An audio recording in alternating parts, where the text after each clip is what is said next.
카운트다운의 허정호 감독님 모시고 이 영화에 관한 재밌는 얘기 나누고 있습니다. 제 옆에 앉아 계신 분이 이 영화를 연출하신 허정호 감독님이십니다. 네, 안녕하세요.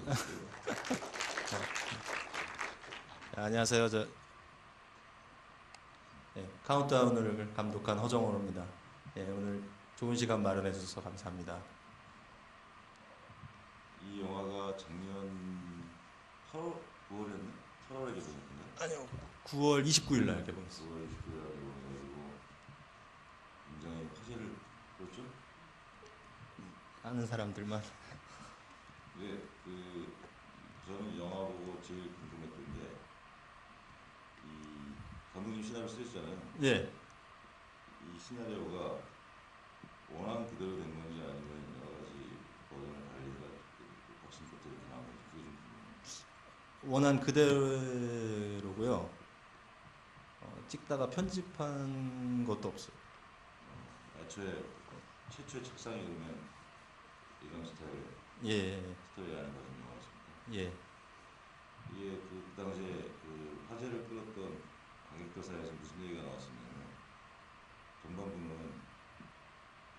범죄의 재구성 같은 분위기로 굉장히 재밌게 촥 가다가 중간 이후로 탁 톤이 바뀌어가지고 그게 좋다고 하신 분들은 이제 그 애가 있는 중년에 주부 관객들이 분명히 여러가지 반응을 보였고 제 주변에서 보니까 그렇지 않게 약간 당황해하는 분들도 있었고 양분들인데 시나리오 쓰시고 연출하실 때 그런 반응을 예상하셨습니까? 전혀 예상을 못했고요. 예상이 됐다면 그렇게 안 찍었을 것 같아요. 근데 이제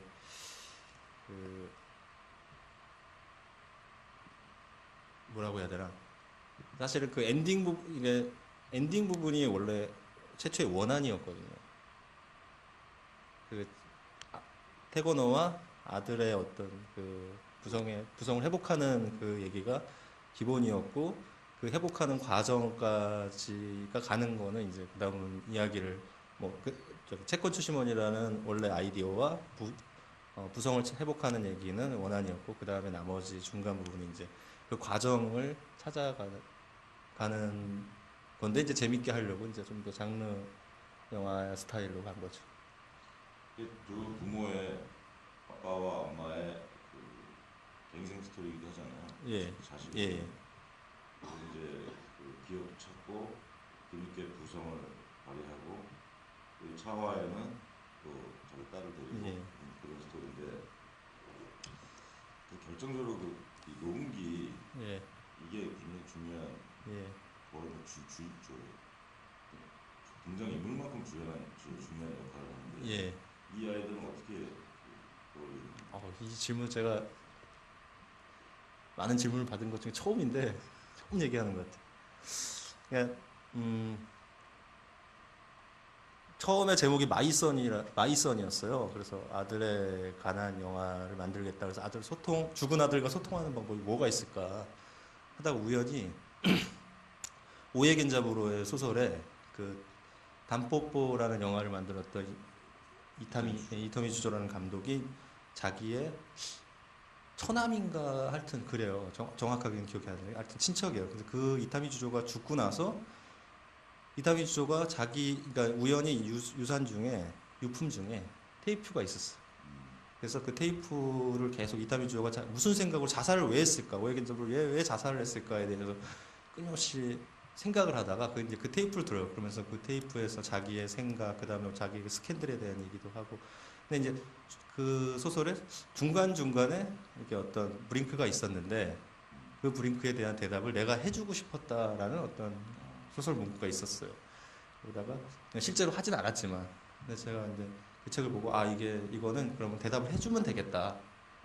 그러면 죽은 아들과 소통할 수 있는 어떤 방법일 수 있겠다. 그리고 죽은 아들이니까 뭐 아날로그적 방식으로 해도 이거 리얼리티가 떨어지지 않고 표현될 수 있을 거라고 생각이 돼서 아이디어 거기서 나왔죠. 그게 굉장히 중요한 키가 되는 설정인데 그 영화는 굉장히 속도가 빨라가지고 휙휙 잘 접수가 되는데 사실 만드실 때는 굉장히 시나리오 쓸 때 골치 아팠을 것 같아요. 타이밍인가. 됐다고 하면 어떡하지? 라고 생각하는 고민이 많았을 것 같아요. 그 이제 저기 배우가 좀 걱정을 했어. 초반부가 어떻게 저기 될 어떨 것이냐. 이걸 관객들이 쉽게 그러니까 정확하게 A, B, C, D의 가정이 있으면은 A, C, E 뭐 이런 식으로 중간에 생략하거든요. 그래서 그런 것들이 뭐 불친절하지 않을까. 근데 제가 생각하는 그 차연을 만나기 전까지는 이렇게 되게 갈짓자 행보로 이야기가 정확하게 선형적으로 안 가도 이거는 그거 스타일로서 괜찮을 것이다. 근데 이제 계속 걱정은 했는데 사실 뭐 저는 그렇게 걱정은 안 했어요. 그거는 약간 그러면서 속도감을 만들어내는 부분이 좀 신선했거든요. 제가 하면서도. 데뷔작은 사실 굉장히 오랫동안 그 준비하고 축적해왔던 것들을 처음 딱그 카드를 내는 셈인데 이 부성을 회복한다는 이 컨셉은 원래 그런 취향이세요? 그런 취향이 아니겠죠. 그렇지. 아닌데. 외모는 전혀 그런 취향이시지 않을 것 같은데. 예. 그 아니, 이건 제가 어디 인터뷰에서 얘기한 건데 아들이 하나 있거든요. 그래가지고 사실은 이제 이게 데뷔작이 아니었고 베반의 세레나데라는 제목의 그 베반의 세레나데? 예, 1961년도에 KBS가 개국을 하는데 그 드라마들을 생방송으로 만들었어요. 카메라 2대로. 그래서 그런 거를 배경으로 거기 영화를 준비했는데 그게 투자가 안 돼가지고 결국에 이제 엎어졌다고 캐스팅까지 했는데 엎어졌어. 엎어지고 이제 엎어질 때는 또 충격이 덜했는데 좀 시간이 지나니까 이게 저한테는 큰 상처더라고. 그리고 되게 힘들었을 때 애가 이렇게 자고 있는 거예요. 곤이. 그래서 그때 제가 했던 말이거든요. 애야, 세상을 살아가려면 남을 죽일 수 있는 마음이 있어야겠다. 몇 살짜리한테 그런 말 하는 거예요? 그때 한 4살? 자기한테는 이구나 자기한테. 네, 관객의 심장에 칼을 꽂을 수 있는 그런 영화를 만들어야 되겠다 그랬는데 흥행이 안 돼서 제 가슴에 칼을 꽂은. 이 배우들하고의 작업은 어땠습니까? 전도연, 정재영. 사실 신인 감독은 굉장히 좋은 캐스팅 같다고 생각하는데 예, 프로페셔널 배우들만 예. 어떠셨어요?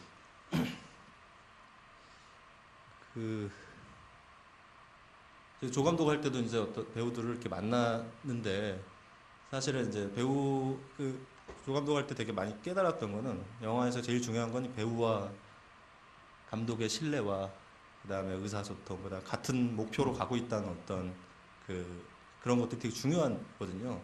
그런 게 안 중요했을 때 생각보다 더 안 좋은 결과를 많이 봤기 때문에 무조건적으로 이제 최고의 배우들이니까 그런 마음가짐이 있었는데 막상 근데 두 사람은 정말 뭐 프로라고 봐야죠.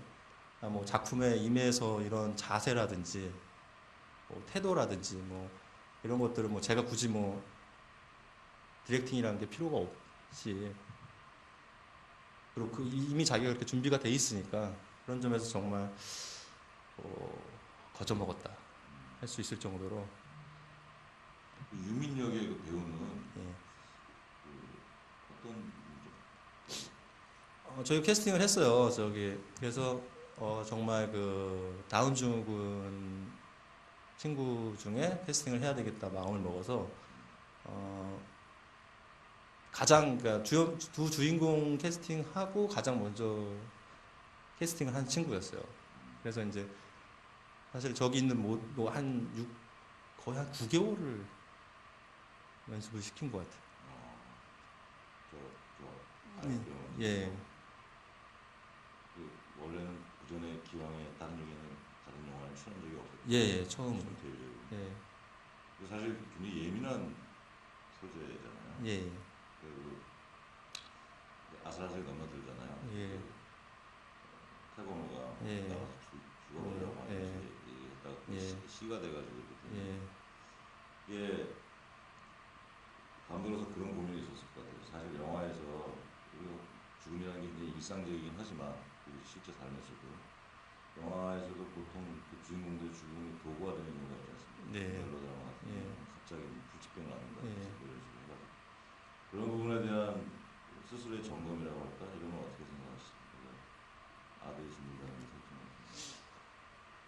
그래서 그러니까 애초에 이게 2008년도에 제가 2008년도에 리만 브로더스하고 외환위기 때 제가 시나리오 쓴 건데요. 그때 우리 동네에서 그 가족이 한꺼번에 죽으려고 그랬는데 자식들은 죽이고 엄마가 살았어요. 그래서 동네에서 그 지하철에서 그래서 이제 그 뭐 근데 물론 죽은 자식도 당연히 그렇겠지만 그 부모 심정도 한번 생각을 해봤거든요. 그 죄책감을 앞으로 어떻게 살 거냐. 이 사람은 앞으로 평생을 이 정말 무거운 완전히 이 죄책감이라는 거 어떻게 회복할 것이냐. 거기서 아이디어를 해서 사실 태고노가 아들의 죽음에 책임이 있었다라고 생각을 했던 거고, 이제 장애아 측면에서는 뭐 저는 그 아이가 다운 증후군이 아니었어도 그런 뭐 평범한 아이였어도 그런 그러니까 장애아라고 하는 생각보다는 그냥 특별한 자식이었다는 그런 관점으로 갔던 것 같아요. 그 배우 얘기로 다시 돌아가서 사실 이 영화의 그 중간까지 설정들이 장르 영화적인 재미가 많잖아요. 태권도도 그렇고 거의 초인이야 초인. 그냥 뭐그 배에서도 그렇고 그 장르 영화 주인공으로 기능하다가 그 마지막 장면에 그 응급실에서 그 정재영 씨 연기가 다 무장 해제시키는 그런 연기였다고 생각하거든요. 어떤 승부를 하시면서 카세트 레코드 안에 아이의 목소리가 대화하는 그 씬을 위해서 하여튼 영화가 전체가 달린 것 같은 그런 느낌을 주는데 그 장면 연출할 때 어떠셨어요? 그 감독 입장에서? 이게 되게 중요한 장면이라는 걸는 뭐 시나리오 본 사람은 다 알고 있었고 또 예민해져 있었는데 근데 제가 그때 찍을 때 그래서 이제 되게 좋은 배우라고 생각이 드는 게 사실은 감정적으로 조금 더 뭐 눈물도 조금 나고 조금 더 났으면 하고 했거든요. 근데 이제 본인은 이제 재영 선배 같은 경우에는 뭐 그 정도까지 안 해도 된다. 그래서 이제 약간은 이제 새 테이크를 가면 조금 더 가는 거 있고 내가 눈물을 좀 흘려줬으면 좋겠는데 그랬는데 평소에 또 눈물이 별로 없고 또 부끄러워하는 것도 있고 그런데 이제 몇 가지의 이걸로 찍었는데 결국에는 배우가 말이 맞았던 것 같아요. 그 테이크를 그대로 썼거든요. 여러 개 테이크를 찍었는데 많이 울리는 테이크도 있었어요? 조금 더 과잉한 테이크가 있었는데 거기서 너무 슬픈 장면이기 때문에 너무 좀 더 드라이하게 찍는 방식이 그래서 그게 맞았던 것 같아요. 근데 이제 저도 이제 거기까지 예측한 게 아니라 그냥 이건 슬픈 장면이니까 조금 더 슬프면 어떨까 이렇게 좀 막연했는데 현장에 가서 이제 정말 이런 상황이면 정말 눈물이 날까 정말 어떨까 이런 판단인데 결국 연기하는 그 본인의 그 감정이 더 맞았던 것 같아요. 저는 그 장면 좋아하는데 딱 한 번 걸려요. 아까 아이러니가 뭐야? 그때 답변을 하는데 어쩜 이렇게 의식불명의 사람이 무슨 네이버 무슨 백과사전에서 하는 것처럼 아이러니란 뭐 예상 밖의 상황에서 뭐 이랬을 때 그게 좀 이상하지 않았어요? 솔직히 우리끼리 얘기지만 찍을 때도 좀 그랬을 것 같아. 배우 입장에서 이거 좀 이상하다. 무슨 네이버 백과사전에 입력된 것도 아니고 머릿속에서 그래서 그 다음 얘기를 하잖아요. 막 너 같은 천사 같은 아이러니 이런 아빠가 만든 아이러니 그 말은 진짜 같아. 딱 와닿는데 그 시간에 아이러니란 뭐 좋아하는 그거 어떠셨어요? 저는 좋더라고요. 좋은데 찍을 때 어떻게 고민했던 거는 그 약간 몽타주처럼 어떤 장면을 이제 집어 넣었잖아요. 뭐 산길을 꼭 잔디밭을 막 걸어가는 그런 부분이 있어서 실제적 막 병상에 있었던 심정일 수도 있지만 약간 그 몽타주 화면을 위해서 그렇지 않아도 될 것 같다. 예를 들어 숨이 헐떡거린다.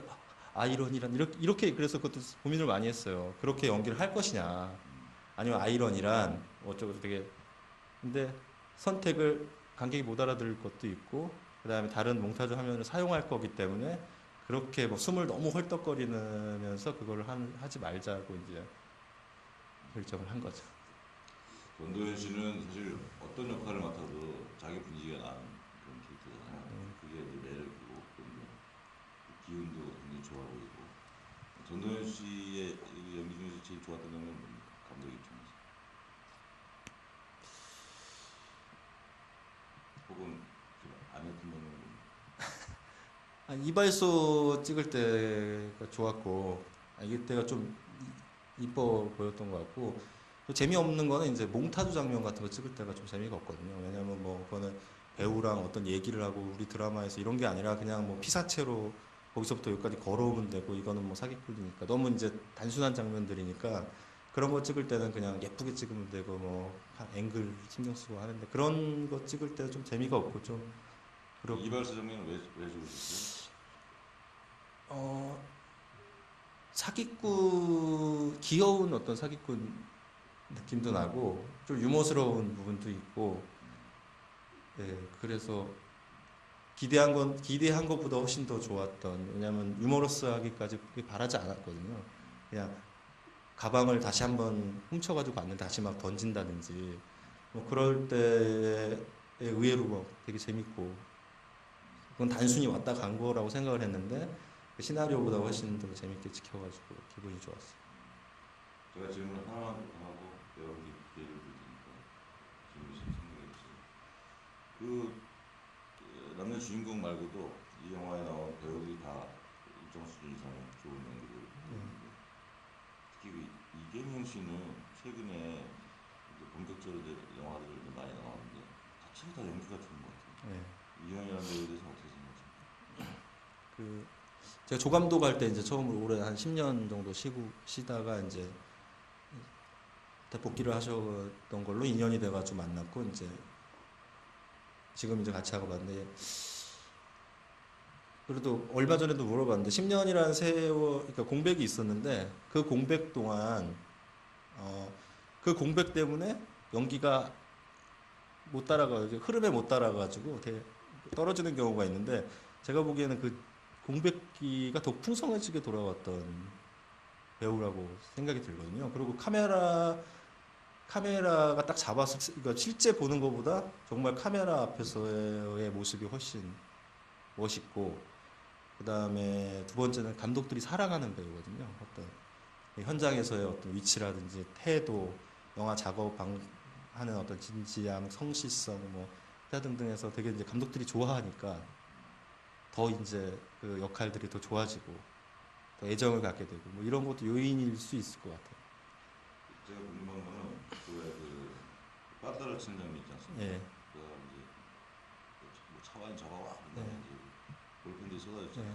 다 나간 다음에 볼펜들이 붙잖아요. 그래서 이게 뭐 볼펜이 많아? 뭐 지도로 샀어가 뭐 이런 식의 디테일, 사회방 디테일이지만 굉장히 아주 좋은 디테일, 그 캐릭터를 잘 설명하는 그 디테일 있지 않습니까? 예. 그러면 감독님이 그냥 처음부터 만드신 예, 시나리오 그대로. 그럼 그것도 되게 재밌더라고. 그 영화 보니까 정말 참 재밌다. 캐릭터 저렇게 설명하는 건 재밌다. 신기하네. 질문 있으시면 뭐 선물 보여주시면 질문할 기회 있으시겠어요. 네, 저 뒤에 여자분.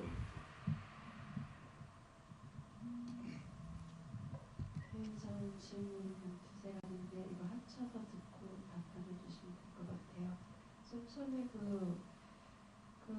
오해견장으로 얘기하시면서 거기서 그 테이프 아이디어라고 해서 그 말씀 들으니까 그 아들 캐릭터를 오해 햇별이 거기서 가져왔는지 궁금하고요. 근데 제 생각에는 리얼리티가 떨어지는 게 그 아버지가 가지고 있는 그 이발소 아들이고 그 경제적 여건에서 그 일반 아이가 아니고 굉장히 저 다운증 아이의 피아노 교습을 잘 시킨 역할이 안 되고 있는데 그게 약간 무리가 있어 보이는 면이 있고, 그 거기서 해피즘은 왜 야상곡을 골랐을까? 이게 감독님이 좋아하는 곡일까 궁금한 게 하나 있고, 그리고 보다가 나중에 그 전도연이 물에 빠져서 딸을 구하고 다시 그 태권도 그걸 건조했는데 여자가 물속에서 저게 가능할까 싶었거든요. 그 태양을 아무리 수영을 잘해도 힘이 있는데 그 딸도 구하고 나중에 또 마지막에 태권도도 손으로 끌어올리는 장면 제가 잘못 봤나요? 하여튼 그거가 저희 가능할까 정말 좀 약간 그랬거든요. 그래서 그 예, 생각을 합쳐서 답변. 예, 쉬운 거부터 할게요. 그 야상곡을 한 거는 이제 그 뭐 시나리오상에서 완벽하게 된 건 아니고요. 그 장면하고 맞는 걸 이제 음악 감독님이 들려주셔가지고 아, 잘 어울릴 것 같다고. 제가 사실 클래식은 잘 모르는데 피아노 이제 제가 얘기를 한 건 피아노 곡이었으면 좋겠고 죽을 때 좀 따뜻한 느낌이 있었으면 좋겠다. 그래서 이제 몇 곡 중에 제가 선택을 한 거고요. 그다음 물에 빠져서 그래서 이제 제가 저기 뒤에 부분을 안 찍었거든요. 끌어올리는 것까지 찍으면 이제 안 믿을까봐. 그런데 수영장에서 그래도 이제 리얼리티를 좀 예상을 하고 있어야 돼가지고 팔을 이렇게 뻗어서 잡아봤거든요. 그 수중 씬에서 힘을 빼서 하는데 아주 불가능할 것 같지는 않더라고요. 그러니까 왜냐면 오히려 되게 무게를 가볍게 느껴지고 그다음에 뭐 딸도 같이 도왔다 뭐 이런 걸로. 그래서 자세히는 보여주지 말자. 손만 잡는 걸로 어떤 그렇게 구해졌지 않았을까. 뒤에는 더 구구절절했을 거잖아요. 만약 그렇게 구했던 손만 잡은 게 아니라 끌어당기고 놓치고 뭐 머리를 하고 네, 그런 것까지 다 보여줄 필요는 없을 것 같아서 이제 그 정도에서 멈췄던 것 같아요. 피아노 기술. 아, 아들에 대한 얘기를 더 하면은 그 부모님도 장애를 제가 주위에 어떤 분이 있는데 그분은 이제 되게 멀쩡해요. 근데 부모님이 장애를 가지셨는데 아들이 장애를 낳았다. 자기 말로는 장애라는 게 바로 유전이 안 될 수도 있고 뭐 세대가 띄어서 이렇게 할 수도 있다. 그런 데서 이제 학창을 했는데 장애야 부모였는데 이 아들은 되게 열심히 키운 거죠. 대학도 보내고 뭐 공부도 시키고 해서 어떤 자기도 이제 일가를 이루고 살았는데 어떤 이런 문제가 있었어. 문제가 있고 애도 장애야 좀 행복해. 근데 알고 보는데 장애가 없는 자기만 제일 불행한 사람이고 현실에서 제일 뭐라 그럴까 불만도 많고 삶도 쉽게 포기하고 오히려 장애를 갖고 있었던 부모나 아이는 더 행복했을 수 있다. 그래서 뭐 그런 의미도 있었습니다. 그뭐 오해빈 네걸 소설에서 뭐그 가져온 그게 있냐 아까 질문하셨던 거죠? 아, 없습니다. 그건 없었고 답변 됐습니까?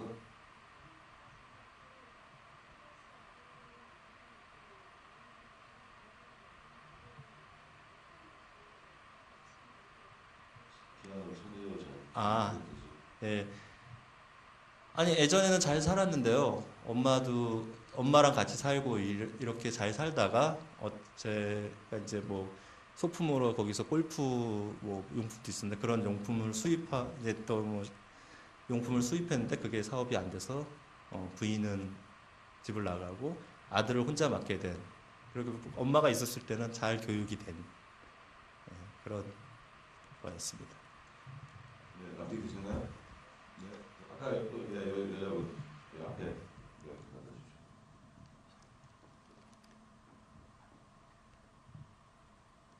전반부에 속도감이 되게 있잖아요, 영화가. 특히 제가 인상 깊었던 거는 그 시장 추격전인데요. 제가 다른 그런 영화를 봐서 느끼는 게 그 영화에서도 전도연하고 그 정재영이 탄 차가 트럭하고 절묘하게 부딪히려는 차를 탁 비껴가는 그런 장면. 정말 그거 어떻게 찍힐지 궁금하고요. 왜냐면은 트럭도 움직이고 있었던 걸 보였거든요.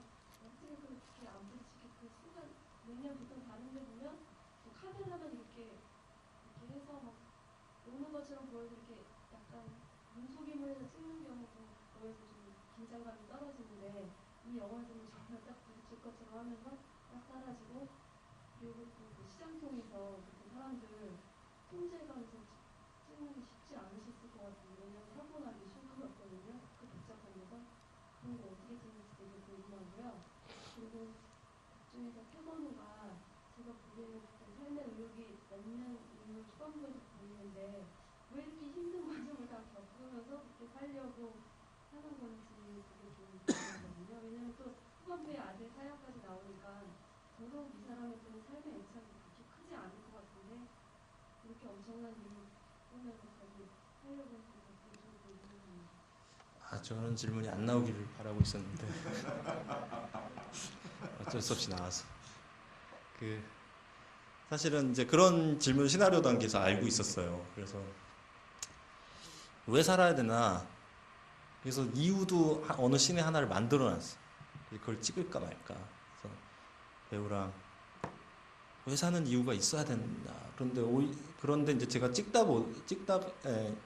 전에 왜 사는 거를 논리적으로 설명할 필요가 있나. 나는 왜 사나.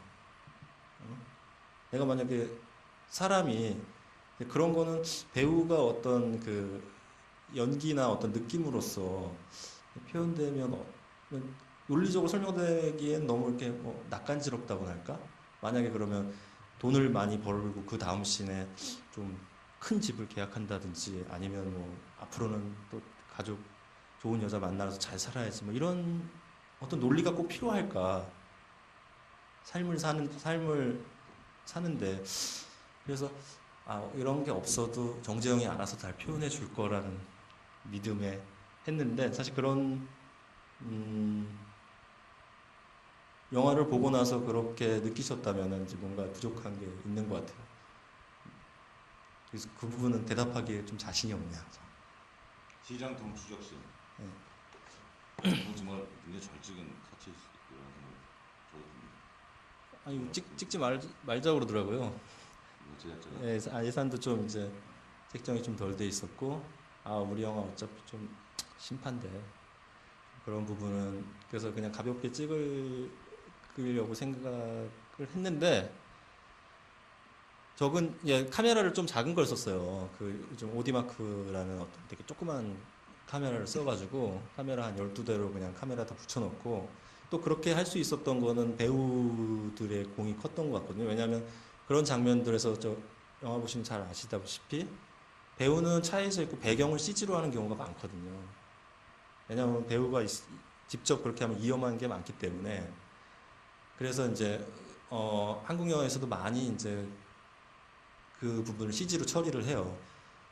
근데 제가 그 촬영 전전날인가 내 방에서 데스프루프 맞죠? 네, 타렌티노의 그 카체이싱을 이제 정재영이랑 보면서 그랬더니 이거 다 스턴트가 찍었다고 하더라고요. 이 감독님 이거 스턴트가 찍었다고. 그래서 이제 계속 컷을 유심히 보더니 스턴트가 안 찍었더라고. 어떤 외곽샷은 스턴트가 찍었는데 안에서 인물이 걸리고 있는 건 안 찍었더라고. 그러더니 자기가 직접 운전을 하겠다. 결심을 우리는 그 창문의 배경에 있는 거는 CG로 가지 말자. 안에 내부는.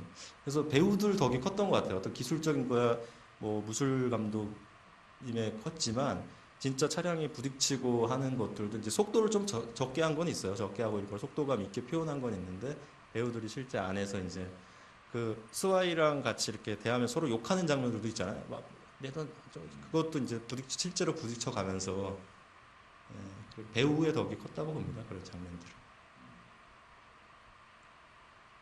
그 정재영 씨도 아까 저 질문 분명히 했을 것 같은데 시나리오 단계에서 하지 않았습니까? 예, 했어요. 정재영 씨는 나름의 어떤 해답을 가지고 이 자리에 오시니까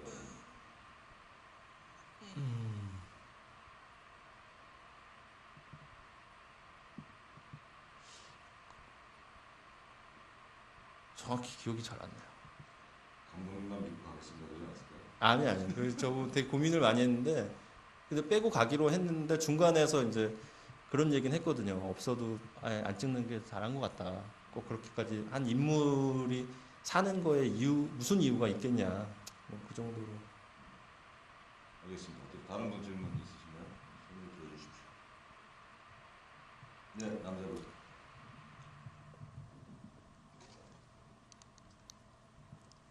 마지막에 카스테이크 녹음할 때 아들이 먼저 녹음한 테이프 위에 정재영 씨가 그 대답 부분을 덧입히는 거잖아요. 근데 그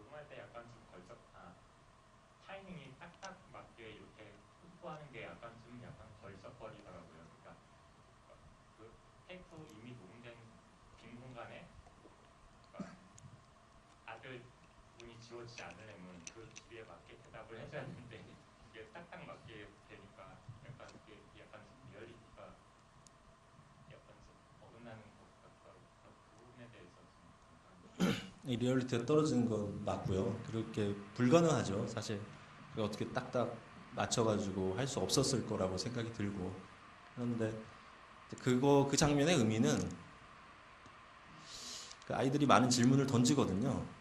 평상시에 이게 뭐냐 저게 뭐냐고 할 때 뭐 제가 그래서 그런지 모르겠지만 대부분의 아빠들은 대답을 잘 안 해줄 거로 알고 있어요. 그러니까 애들이 그래서 그런 의미로서 죽었을 때 대답을 해줬다는 내용적 의미가 더 중요하다고 판단이 돼서 그런 어떤 아주 그런 리얼리티는 좀 덜 해도 되지 않을까라는 판단을 하고 대답을 해주는 게 더 맞는 것 같다라고 해서 찍게 됐습니다. 집에서 나쁜 아버지군요. 오늘 책을 많이 봤는 데 있구나. 평범한 아빠죠. 자, 또 다른 질문. 네, 저 여자분.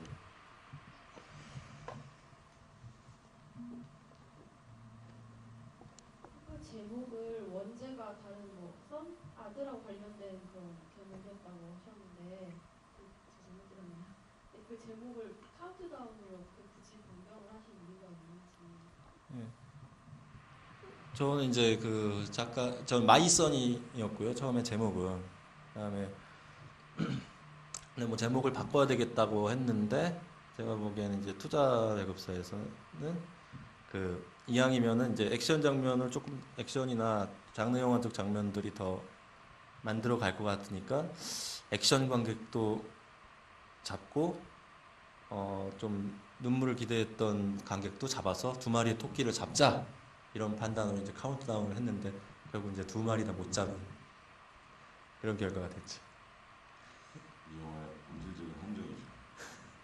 우리도 얘기지만 결과적으로 그렇죠. 네, 또 다른 질문 있으십니까? 궁금증이 많이 해소되셨나요?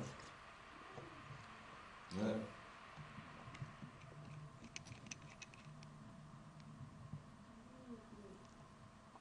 사람이요 자기가 하고 싶은 거랑 잘하는 거랑 좀 다르잖아요. 그 차이가 있는 것 같아요. 근데 감독님 영화를 보면은 지금 휴먼 드라마로서 봐도 울컥하는 부분이 있고 범죄나 액션으로 봤을 때도 되게 재밌거든요. 근데 앞으로 만약에 하시게 되면 어떤 영화를 다음 영화는 어떤 장르로 더 구상하고 계신지 와서 그 다음에 하는 거가 감독님이 좀 잘하시는 건지 아니면 좋아하시는 장르 계속 나갈 건지 그것도 궁금해요. 예. 좋아하는 장르는 뭐 미스테리 범죄 액션 장르를 좋아하는 것 같아요. 그리고 그런 영화에 관심이 많고 그런데 뭐 다음 작품은 행복의 나라라고 행복의 나라라는 영화를 이제 가을에 촬영해서 내년에 다시 만나게 될 것 같은데요. 그 영화는 카운트다운이랑 좀 다른 영화가 될 것 같고 근데 이제 이 범죄 액션 장르로는 한번 꼭 제가 만들어 보고 싶습니다. 다시 만들 것 같아요. 세 번째 작품으로. 이 영화가 그 기대했던 만큼 흥행하지는 못했지만 이 허정호 감독님이 본인은 사셨어요. 자기는 살았어요. 그래가지고 계속 바쁘게 이제 다음 영화 준비하고 영화 보시면 아시겠지만 진짜 실력이 있구나라는 걸 느낄 수 있지 않습니까? 거의 다 했는데 뭐 하나가 빠진 것 같은 영화. 그게 뭘까? 지금도 생각을 하고 있습니다. 그건 아마 제가 생각할 때는 그 상업적인 관성은 있는 것 같아요. 이렇게 하면 다 만들 수 있을까? 그게 오히려 해치게 된 게 아닌가. 아까도 잠깐 다음 영화 되게 재밌을 것 같아요. 실화에 기반한 벌써 질문이 많이 나온 것 같은데 감독님 마지막으로 예. 날씨도 좋은데 이렇게 영화도 봐주시고 또 이렇게 끝까지 남아주셔서 감사드리고요. 예. 그 다음 영화도 열심히 만들 테니까 많이 봐주시러 오시기 바랍니다. 예. 감사합니다. 아까 보니까 제가 뒤에서 보고 있는데 어떤 분들이 먼저 나가신 분들 눈물 닦고 나가신 분들 계시고 카운트다운 우리가 이렇게 다시 보기 행사를 통해서 만날 수 있는 영화라고 생각하고 만나길 잘 되는 하여튼 이번 감독님 앞으로 꾸준히 영화 잘 찍어주시고 내후년에 한번 또 만날까 그래서 다시 모르겠는데 오늘 좋은 말씀 해주신 홍조 감독님께 다시 한번 박수 부탁드리겠습니다. 고맙습니다. 네, 감사합니다.